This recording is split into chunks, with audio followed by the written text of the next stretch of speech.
आप सभी को अनंत चतुर्दशी की हार्दिक शुभकामनाएं। आज की वीडियो में मैं आपको अनंत चतुर्दशी की व्रत कथा सुनाऊंगी। श्री शिवाय नमस्तुभ्यम, हर हर महादेव। आप सभी का मेरे चैनल पर बहुत बहुत स्वागत है।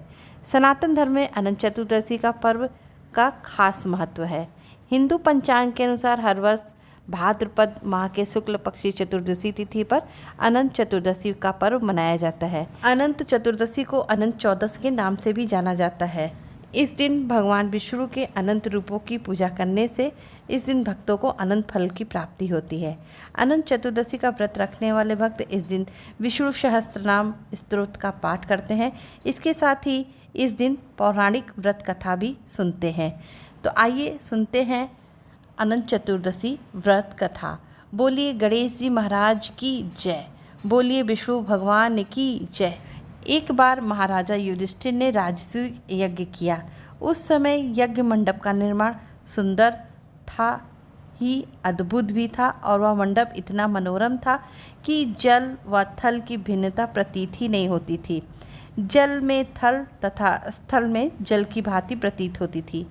बहुत ही सावधानी करने के बाद भी बहुत से व्यक्ति उस अद्भुत मंडप में धोखा खा चुके थे। एक बार कहीं से टहलते टहलते दुर्योधन भी उस यज्ञ मंडप में आ गया और एक तालाब को स्थल समझकर उसमें गिर गया। द्रौपदी ने यह देखकर अंधों की संतान अंधी कहकर उनका उपहास किया।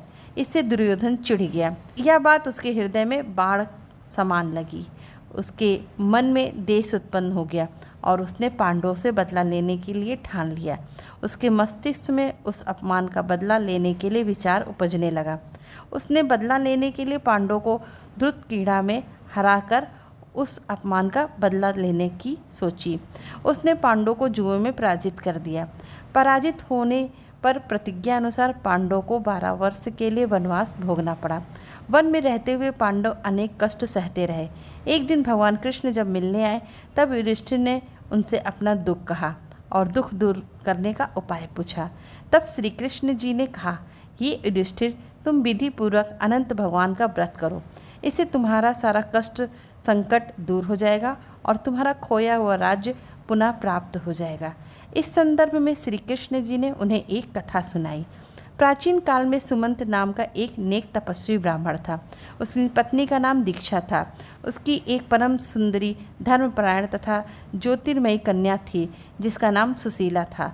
सुशीला जब बड़ी हुई तो उसकी माता दीक्षा की मृत्यु हो गई। पत्नी के मरने के बाद सुमंत ऋषि ने कर्कशा नामक स्त्री से दूसरा विवाह कर लिया। सुशीला का विवाह ब्राह्मण सुमंत ने कौंडी ऋषि के साथ कर दिया। विदाई में कुछ देने की बात पर कर्कशा ने दामाद को कुछ ईंटें और पत्थरों के टुकड़े बांध कर दे दिए। कौंडी ऋषि दुखी हो अपनी पत्नी को लेकर अपने आश्रम की ओर चल दिए, परंतु रास्ते में ही रात हो गई। वे नदी तट पर संध्या करने लगे। सुशीला ने देखा वहाँ पर बहुत सी स्त्रियाँ सुंदर वस्त्र धारण कर किसी देवता की पूजन कर रही थीं। सुशीला के पूछने पर उन्होंने विधि पूर्वक अनंत व्रत की महत्ता बताई।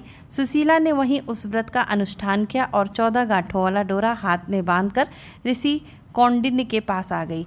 कौंडिन्य ने सुशीला से डोरे के बारे में पूछा तो उसने सारी बात बता दी। उन्होंने डोरे को तोड़कर अग्नि में डाल दिया। इससे भगवान अनंत जी का अपमान हुआ।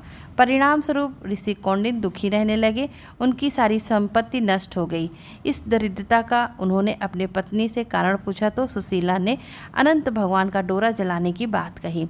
पश्चाताप करते हुए ऋषि कौंडिन्य अनंत डोरे की प्राप्ति के लिए वन चले गए। वन में कई दिनों तक भटकते भटकते निराश होकर एक दिन भूमि पर गिर पड़े।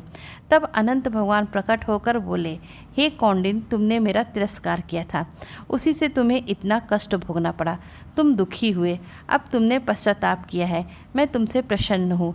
अब तुम घर जाकर विधिपूर्वक अनंत का व्रत करो। 14 वर्ष पर्यंत व्रत करने से तुम्हारा दुख दूर हो जाएगा। तुम धन धान्य से संपन्न हो जाओगे। कौंडिन्य ने वैसा ही किया और उन्हें सारे क्लेशों से मुक्ति मिल गई। श्री कृष्ण जी की आज्ञा से युधिष्ठिर ने भी अनंत भगवान का व्रत किया, जिसके प्रभाव से पांडव महाभारत के युद्ध में विजयी हुए तथा चिरकाल तक राज्य करते रहे। अनंत चतुर्दशी व्रत कथा संपूर्ण। बोलिए गणेश जी महाराज की जय। बोलिए विष्णु भगवान की जय।